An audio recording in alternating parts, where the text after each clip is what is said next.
Connected हैं। पूरे circuit में करंट एक जैसा रहता है। हर रेजिस्टर R1, R2, R3 से सेम करंट पास होता है। Total voltage V individual resistors के अक्रॉस डिवाइड हो जाता है। मतलब total potential difference is equal to sum of individual voltages. V is equal to V1 plus V2 plus V3।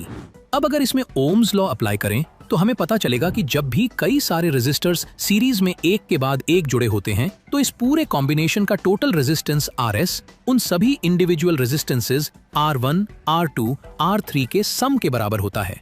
इसका मतलब ये है कि जो टोटल रेजिस्टेंस निकल कर आएगा वो किसी भी एक सिंगल रेजिस्टर से हमेशा बड़ा ही होगा। फिर आता है रेजिस्टर्स का अरेंजमेंट पैरेलल में। जब रेजिस्टर्स के सारे स्टार्टिंग पॉइंट्स एक साथ और सारे एंडिंग पॉइंट्स एक साथ जुड़े हों, यानी दो कॉमन पॉइंट्स के बीच, तो उसे पैरेलल कनेक्शन कहते हैं। इस अरेंजमेंट में टोटल करंट हर ब्रांच में डिवाइड हो जाता है।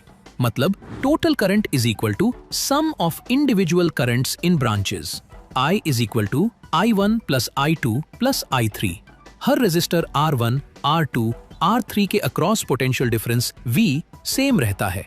इन दोनों इक्वेशंस में अगर ओम्स लॉ अप्लाई करें तो हमें पता चलेगा कि जब कई सारे रेजिस्टर्स पैरेलल में ज्वाइन किए जाते हैं तो उनके टोटल इक्विवेलेंट रेजिस्टेंस का रेसिप्रोकल हर एक इंडिविजुअल रेजिस्टेंस के